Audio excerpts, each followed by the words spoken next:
Hello, everybody. Welcome to WD Carousel Podcast. My name's Crystal. And I'm Ian. And we are coming to you about Patreon. Patreon is a program that we are part of that we are looking to get sponsorship from you guys.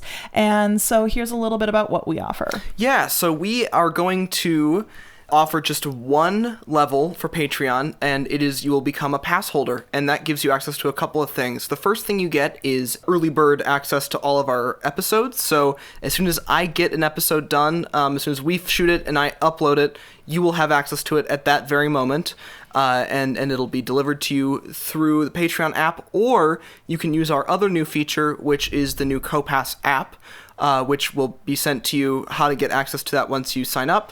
And it will give you an index of all of our episodes going way back, searchable, everything is there, and you get a place to add new topics to converse with us about that we can potentially go over in the future, and stuff like that. And so we're really excited about it as a concept. Yeah, you can favorite your favorite episodes so you can listen to, or for the ones that you're planning on going to Disney, go ahead and save those. That way you know what to do when you're getting there. But this is all for just $5, and $5 it gives you the monthly, I'm gonna say, pass holder level. And so just check it out. We're looking forward to giving you this information and this early content.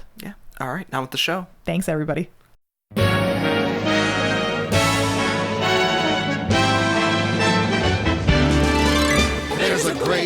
Hello, everyone, and welcome to WD Carousel Podcast. My name's Ian. And I'm Crystal. And we're going to do another resort because we haven't done a resort in a decently long time. Yeah. So I would say, again, a few months. Yeah, we've been all over the place. Popping around. It's just whatever tickles our fancy. That's what we're always about here anyway. You knew this when you started listening to us. So sorry. That's just the way this is.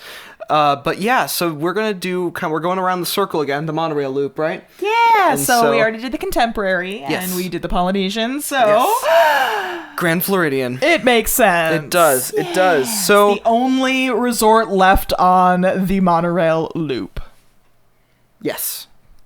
You paused there because I got concerned. In my mind, I was like, "Well, what happened to the rest of them?" And I don't know why they never existed. I just don't know. Like, because originally Walt had multiple other resorts planned for the Monorail Loop. Yes. He had more than 3 that he wanted to have on there. I think he had like 5 or 6. Originally, something like that. So technically, your brain could have started and been like, "Where are the rest?" But the problem was my brain inserted a remaining in there, so I was like, "Well, what happened to the Polynesian?" Are we doing Contemporary? Long Division now? No. I just remainder. I just thought that the Contemporary and the Polynesian weren't on the Monorail Loop anymore. They were gone or something. I don't know. It's not good. It's been a long week, gang. Sorry. It's almost fringe, and we've kind of talked about this a little bit before in a past podcast, but this is Hell Week for all performers because it is a week of nonstop performing. There's hundreds of plays that are just happening for 1 week happening, and Ian is part of like 3 of them. So one of them technically, but there's others that ask him for advice. Stuff going on and stuff. So moving on. Tired, but brains are fried. We're going with the Grand Floridian. So let's start with the quick facts. Sure. Yeah. So the Grand Floridian was one of the earlier ones to be opened after the first kind of flurry of them. So it was opened on June 28th, 1988. The final go-ahead to break ground was done by Eisner. And for those of you who are listening, he just shook his fist. It's a little Easter egg for those of you that are watching. And then for those of you, because nobody can see it, on our notes it says "damn you." Damn you. It does.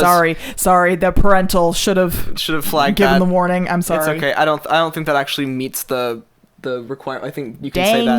Dang you, Eisner. Dang you, Eisner. Anyway, she gets shirts. That should be a t-shirt. That would be an awesome t-shirt. But so on that plot, they had originally considered a like an Asian, like a Thai themed resort. There was originally like 5 or 6, like we said, other resorts that Waltz, when they were starting to think of what to put around the Seven Seas Lagoon, was initially planning, all corresponding with different parts of Magic Kingdom. Oh, Magic Kingdom. And so this one is in the land that they had put aside for the Asian resort, and they actually had sketches and like models and dimensions built up and everything. They even cleared land, like a plot of land, to be able to do that. And then before they started building, that's when a gas crisis happened in the 70s and people stopped vacationing. And so they held off to wait until if the travel people picked back up. Travel people. We're just going with killing this it today. Oh, gold stars all around. Either way, they did pick back up, and Eisner found his way to the helm. And instead of doing this Asian-themed resort, they you know, maybe that's where my mind is at. Don't make this a drinking game.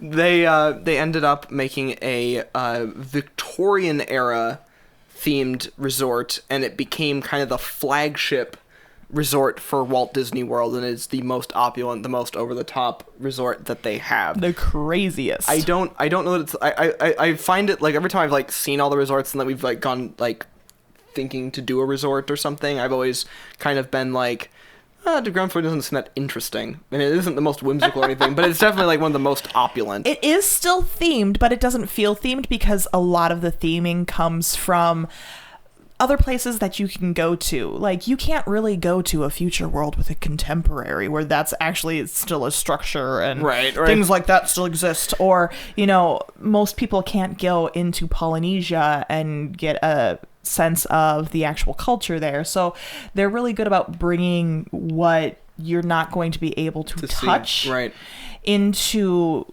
your capability. But with this, there are multiple other resorts even around the United States that inspired this, so it's not like it's anything quote unquote special. Right. The exterior was actually modeled after Mount Washington Resort in New Hampshire, so if you see a picture of that resort, the outside is very, very, very similar to it. And I know that there's influences from the Biltmore as well as a number of other resorts that have been around since essentially the late turn of the century. I can't really say current turn of the century because we're past that. The 1900s. But, you know, you're talking late 1800s, early 1900s. That's what this is themed on. Victorian is that era. Right. And the only other resort I really know of that could be a place that you would visit kind of like this is Wilderness Lodge, where you get a similar vibe with it's very much the Old Faithful Inn, so it's like very much designated to look like a specific kind of place. This is the only other place that is sort of like that, where you can kind of make equally as possible to be able to visit. Yeah. So with us, that is more like our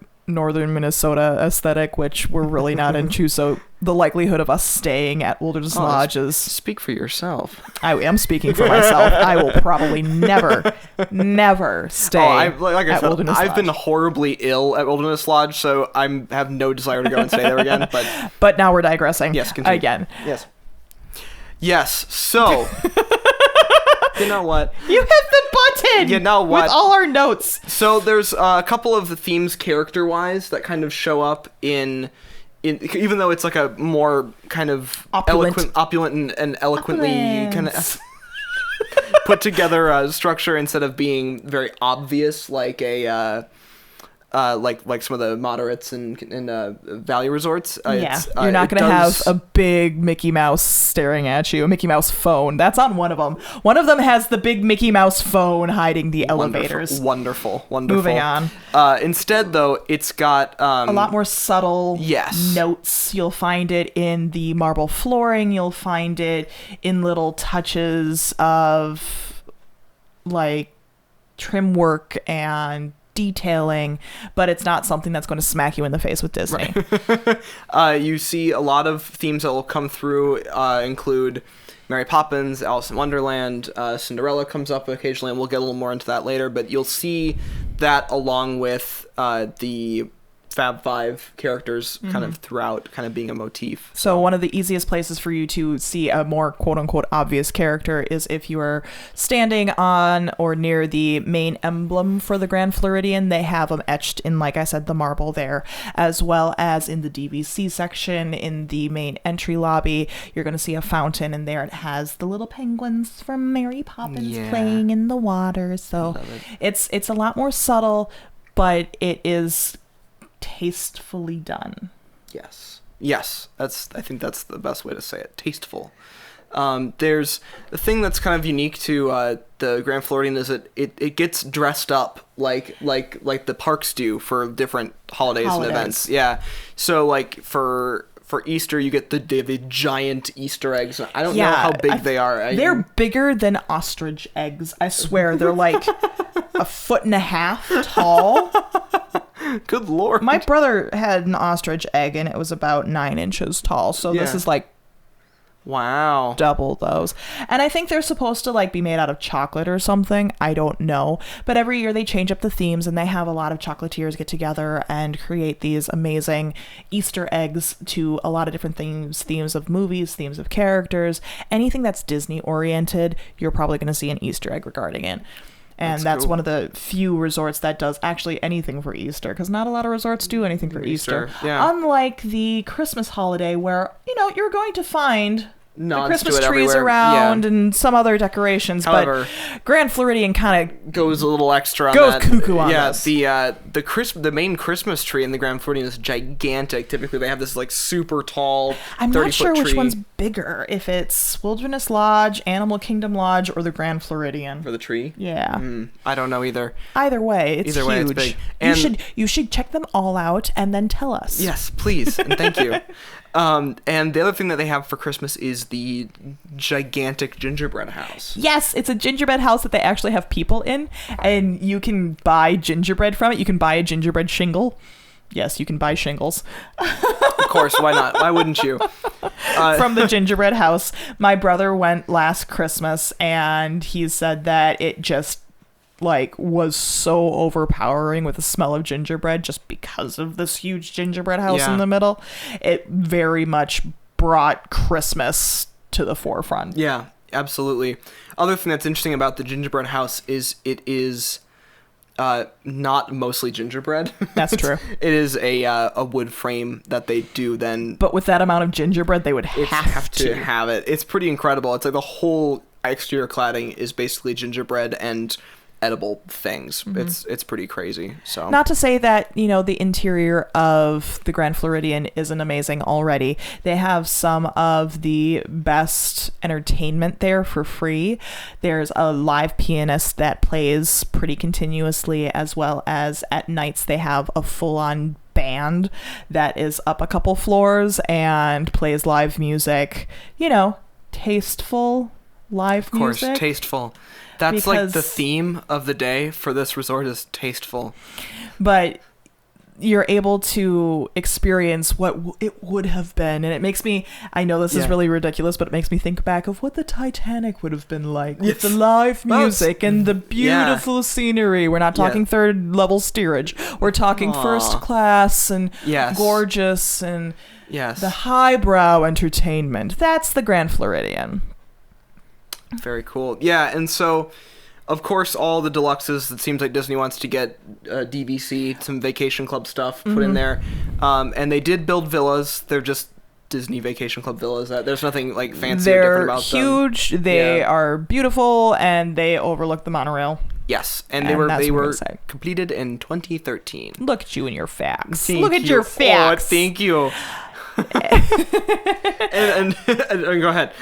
Oh, nothing. I was just gonna say this is also the only deluxe resort that has 2 different club levels. So for those of you who are not familiar with club level is a room that you can get and pay an additional cost to. Normally it's pretty hefty, but then they have food, they have exclusive areas, they have free drinks, both alcoholic as well as non, and you can just hang out there, munchies. Sometimes they actually have real food too, like hot dishes, and not hot dish like we know Minnesotan hot dishes, but some catered hot dish, yeah. Hot foods, and it's a good place to be able to just relax. And this is one that actually has 2 different club levels, so it's pretty neat that way.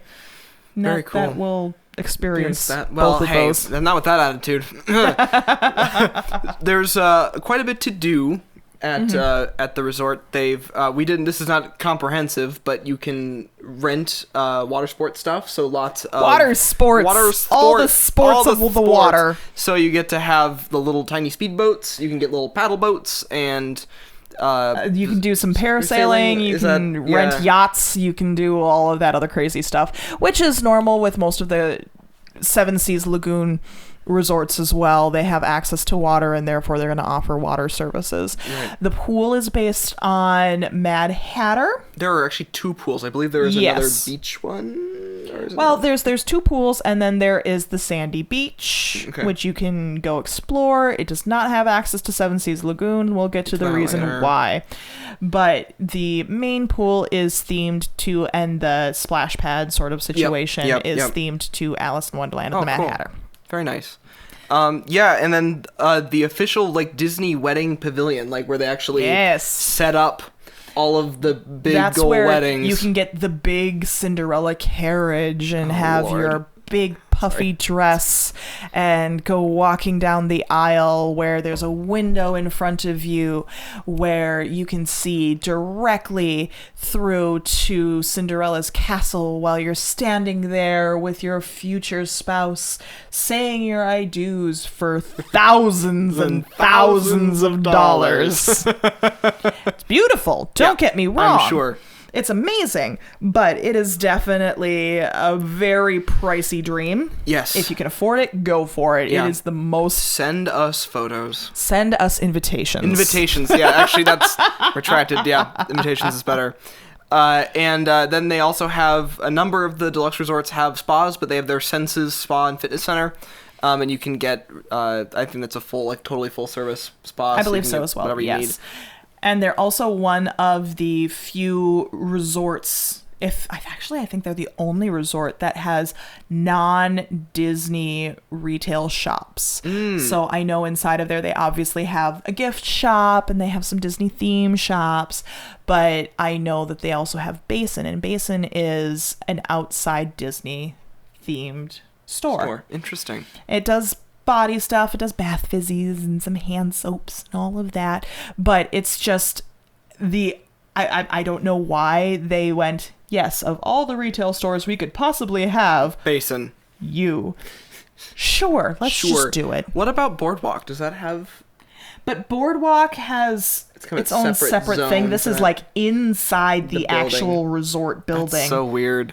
Where you go up to, one of the other floors. It's not on the main floor. You go up, and then so it's not right outside. Whereas Boardwalk, it's almost kind of like a Disney Springs feel, where you're outside and then you're going from outside into a store and outside into another place and outside. Weird. That's so weird. Mm-hmm. But so there's that, and then they also have a number of dining options. Yes, they do. Of course, the most famous We're just going to highlight a couple because there's a lot. A lot of them. The most famous, of course, is Victorian Albert's, which is it has the AAA's 5 Diamond Award and Forbes Travel Guide 5-star rating. You will not be able to get a reservation unless you beg and sell your soul. I don't know.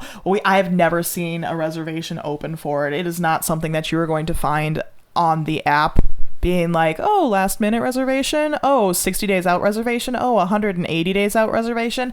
No, I've never seen a reservation available for it. Maybe if you have a travel planner, I don't know. They might be able to pull some strings, but it's someplace that I definitely want to go. Yeah, it's a Disney bucket list location for sure, but it is not an every trip possibility. No, not even a once every 5 years trip possibility. It's I don't know. It's on the list. It is on the list. They do have character dining as well at 1900 Park Fair. It is a buffet style character dining, and they have different characters depending on if you're going for the morning versus if you're going for the evening. So for the morning, they have Morning. They've got there we go. That's combo. what I was looking for. I see. We have our notes, and he has a little clicker and he was just not clickering the clicker. I should almost just leave it here, and either of us could just pick it up. You should. Control issues. We're working on this. It's fine. I'll get there. Characters in the morning are Alice in Wonderland characters. So you're going to see Alice. You're going to see the Mad Hatter, as well as Mary Poppins. I believe Bert shows up occasionally too, and it's a rotation. So as you're eating, you'll see different characters coming up. You can go ahead and stay for as long as you want to be able to meet all the characters. Don't let them rush you. I always say that about character dining, because you're paying those prices for the experience of actually meeting the characters, so don't let them rush you. Yes. And then at night, because I thought I was going to lead you into the night. I understand. There you go. Oh my goodness. Again, our brains are fried. I know. I'm so sorry, gang. So in the evening, you get Cinderella, which is interesting, but you also get not just Cinderella, but the stepsisters and Lady Tremaine. Which this is the only place to really meet Lady Tremaine. Yes. You can meet the stepsisters sometimes in the Magic Kingdom, but Lady Tremaine is one of those that never shows up for a character meet and greet. So if you like villains like I do, it's a good opportunity. Yeah, it's a thing. And additionally, they serve a high tea. Do you know where that is? It is there. It is. It Heard is. First. It's not any of the big names that I'm familiar with. It's not, Citrico's Narcoosea. It's not the Grand Floridian Cafe. There's just this back little area with a whole bunch of windows near 1900s Park Fair, and pretty much they do the teas, and they have kids princess tea. They have a couple different levels of adult high tea where you can go ahead and experience the high tea if you want. Again, these are pricey affairs, but it is an experience. You're going for the experience. Definitely. Cool. Now, of course, because we are morbid human beings, yes, we have to talk about incidents that happen. No. Yes, so the first one that I didn't actually know about was in 1989. It was a woman was in a little tiny boat. A tiny little speedboat. And was trying to take photos of, I guess, family members that were water skiing, so that she was trying to get, like, a good view of it. And she was broadsided by one of the ferries and was killed. Huge ferry, little boat. Little tiny boat. And it did not work in her favor. Now, she also had her son in the boat as well at the same time. And the people who jumped off the ferry boat to try and assist were able to rescue the son, and he was just fine. He didn't even have any actual injuries or anything, which is great. Unfortunately, the mother did pass away, though. So that is the first death that happened a year after it opened. Womp. And then the most recent one is the reason why you are only allowed to access the sand and not actually Seven Seas Lagoon, which, as if you remember from a long time ago podcast, we had stated had tried to be a water sports area where they were having a wave machine and you could go swimming and you could do all of this other stuff. Now you can't really do that in Seven Seas Lagoon because of an alligator attack. Yes, so that was actually not that long ago. Mm-hmm. We had friends working in Disney at the time, and it was very traumatic. It was a 2-year-old was playing in the water at Grand Floridian, and he was on the beach. On the beach, yep, and was dragged into the water by an alligator and drowned. And it was they found his body a couple days later. Yeah, it was really, really, really unpleasant and kind of horrifying for a Disney. It was very lots of dissonance and everybody that was there dealing with like the alligator versus the So this should have been Peter Pan themed. Jeez.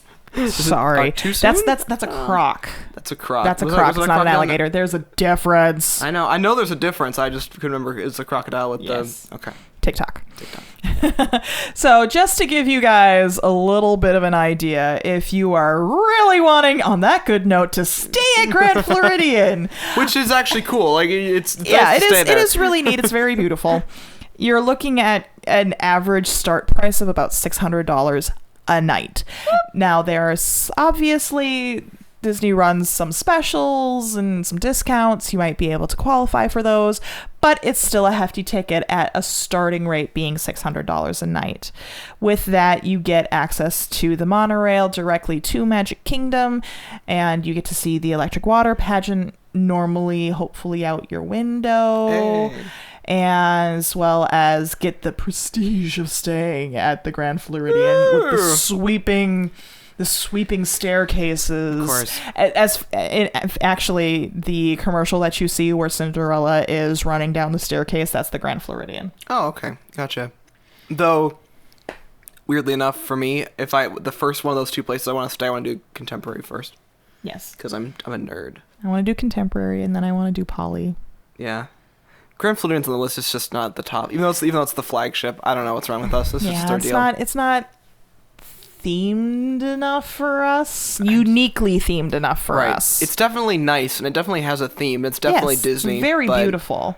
But I like a little bit of insanity, just like a teensy bit.